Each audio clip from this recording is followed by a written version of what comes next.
Hey there, I'm Ken Calmisher at Teletoon Studio. Today I'd like to talk to you about what is a fugue, what is forward motion, and how a fugue uses forward motion. First of all, a fugue is a counterpuntal composition, or called counterpoint. So what is counterpoint? Counterpoint is a method of music composition of two or more melodic lines that are weaved together where one is not stronger than the other. One's not more important than the other. But together they create a harmonious whole. Row, row, row your boat is a form of counterpoint where the same melody is repeated over, starting at different times. But when you put all the parts together, it creates a different sound that individually they would never make. A fugue is a counterpuntal composition in which a short melody or phrase, we call the subject, is introduced by one part and successfully taken up by other parts and developed into interweaving parts. So what is forward motion? Forward motion is when the listener anticipates what's coming up next. And there's different ways of achieving that. Today I'm going to talk about two of them. One is rhythmic, and rhythmic could be used with a pickup. A pickup is just something that leads into the downbeat or beat one. So if I went 1, 2, 3, and 4, and 1, ba-do, ba-da, that's leading in. So your anticipate is taking you to the beginning of the bar. The other way that we have forward motion is harmonic with tension and release. Tension and release is when you have a tension. The most common is going from a dominant chord. It leads you to one. But it could be melodically too. Often tension could sound like a wrong note until it gets resolved.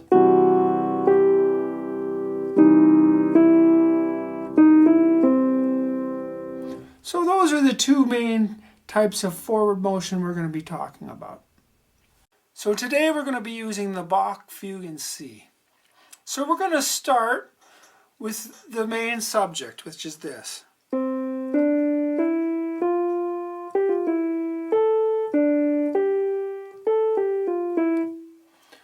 So just by listening you can't tell, but it starts on the end of 1.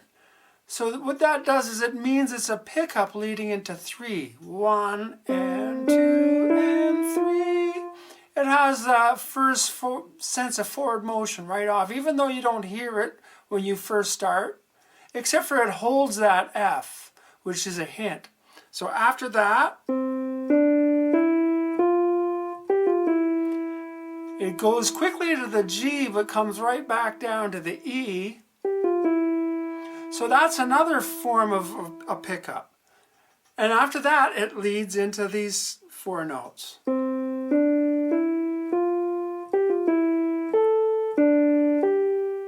That's a E, A, D, G.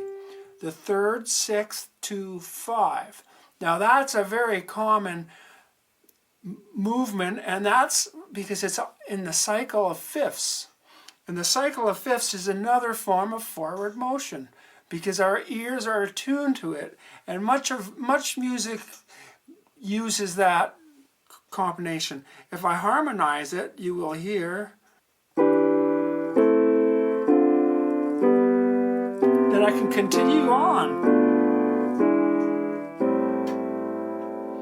So there's a third form of forward motion. So we have the pick up, back, through a cycle, and guess what? That's another pickup leading from the 6th to the 3rd. So in that one theme, we have 4 forms of forward motion. So that's we start in the alto and it plays the theme. After that, we have the soprano play the same theme, but now starting on the 5th. The 5th is the 1, 2, 3, 4, 5.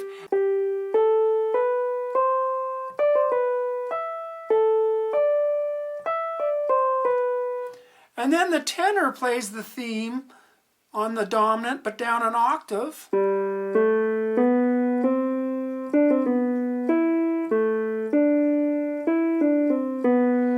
And then lastly, the bass comes in and plays the theme.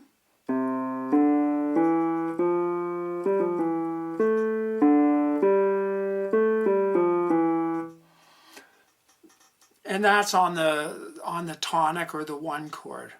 So we have all four voices. Let me play them all together. So we have the alto,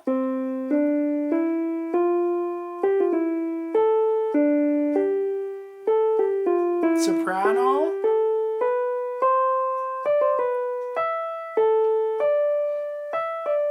tenor,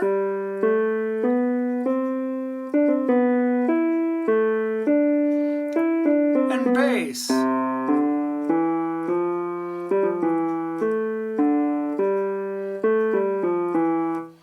It's pretty simple. Doesn't really sound all that, it sounds sort of empty. It doesn't sound like a complete piece. And it isn't, because we haven't added any of the counterpoint yet. The counterpoint's very important. So let's listen to this. I'll play the main theme again, but I'll continue how it goes on after the theme.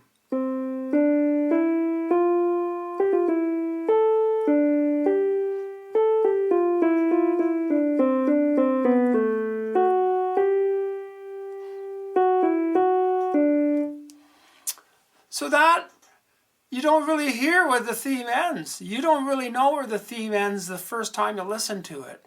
And that's, you know, part of the puzzle of fugues and what makes the tapestry so interesting. So, isn't that interesting? And now another thing about that, where the end of the fugue, this, it's the begin of another little, it's a motif that is used many times in the piece. It happens not always starting on the same note, and even a couple bars after this we're going to hear it, except for it's a mirror image. Instead of descending or going down, it ascends, it goes up and creates this.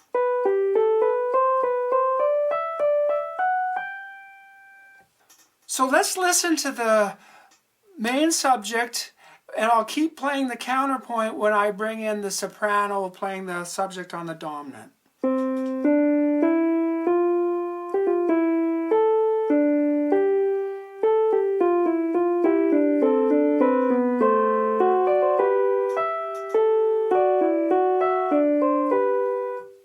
There's the counterpoint. That's where one part isn't really stronger than the other, even though one's a theme and the other one's accompaniment. The listener doesn't hear that. All the parts are equal. So let's listen to all of that. We're going to listen to it with the counterpoint.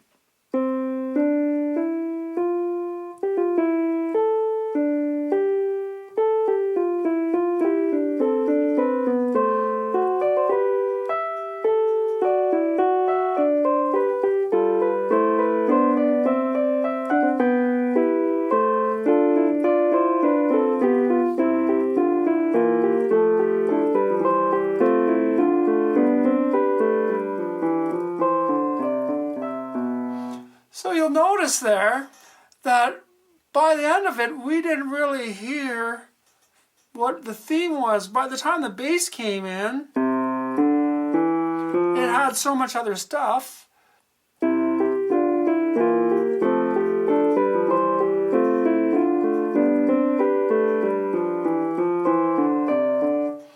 So if we check where the bass comes in, what's happening, it starts with, that's just a C chord. C7, there's a tension and release. F chord, passing note to a D minor chord. There's that turn, that's a G, like a G7, to a C over E, to an F over A, to D minor, to a G.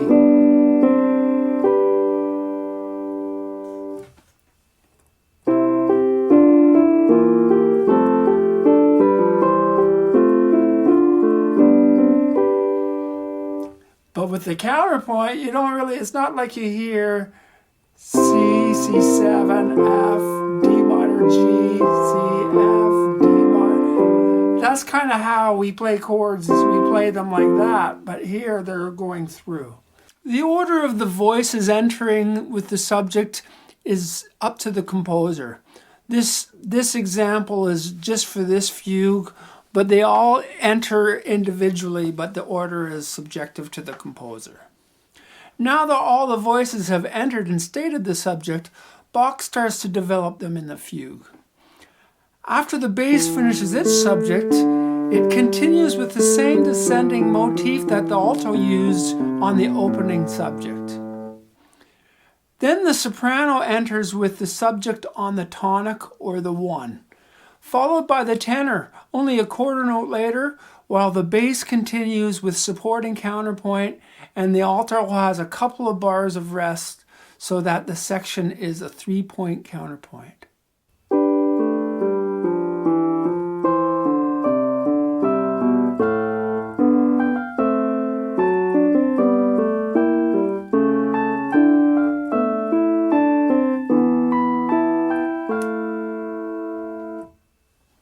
After those two subjects finish, the alto comes in with the subject starting on the dominant or the 5. While the other parts continue with the counterpoint, you might notice it's difficult to make out the subject as it's in a middle voice, and middle voices are always harder to make out. And the bass and tenor are very busy.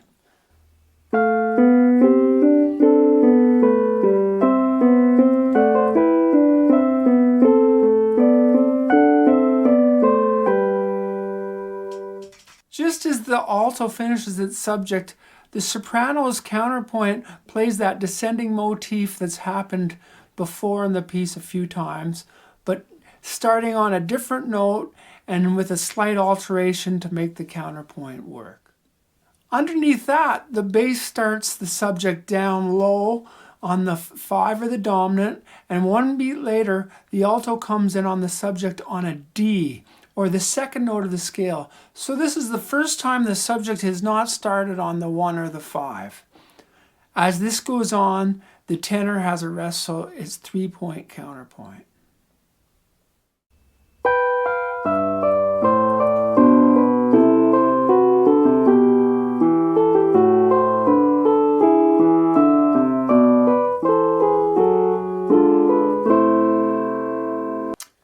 To finish the first half of the piece off, the tenor will play the subject starting on the 3. This is the dominant of the relative minor.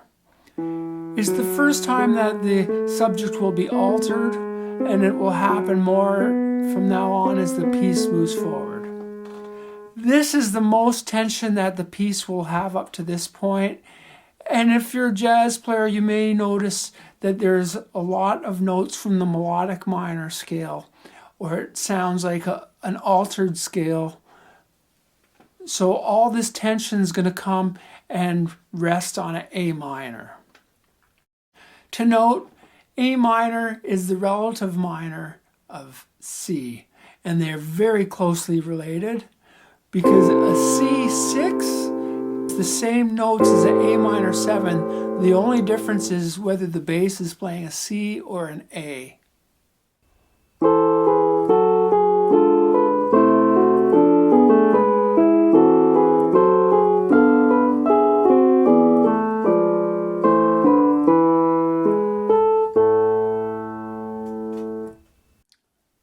Now in the second half, we're resting on the A minor, and Bach is going to develop the subject deeper. It's going to be more complicated, so I'm going to add color coding to the score so it's easier to make out the subjects. So if there's no color, it's pure counterpoint, but the soprano, when it's playing a subject, will be in green, the alto will be a peachy color, the tenor will be purple, and the bass will be yellow. Some of the subjects are incomplete and altered, and this is going to happen more often.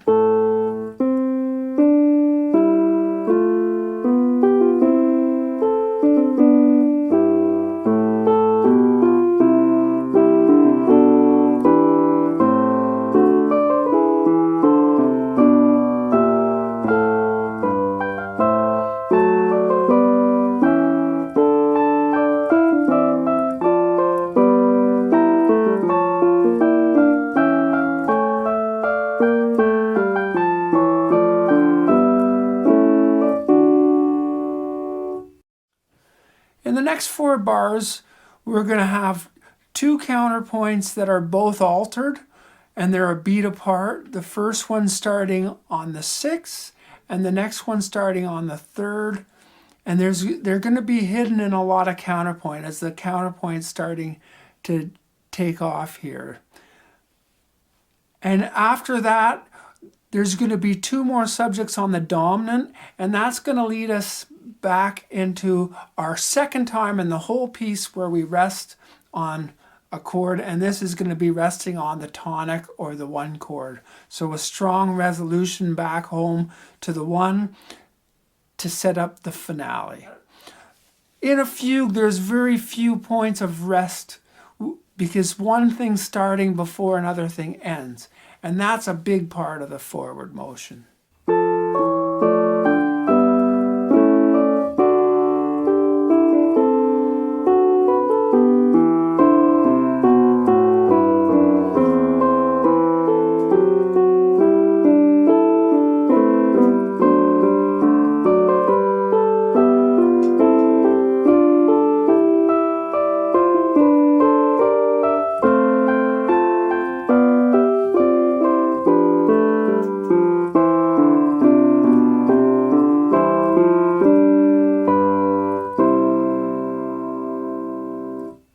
After resting on the C chord, we've come to the finale. The finale starts with the bass holding a pedal note or a sustaining note for the rest of the piece on a low C. Followed an 8th note after that, the tenor plays the subject starting on the root. And 2 beats after that, the alto is going to play the theme starting on the 4th. And that's the first time we hear a theme starting on the 4th in the piece. But the rest of it is counterpoint, and the counterpoint in this section is quite beautiful, and it leads up to the final chord on a high C.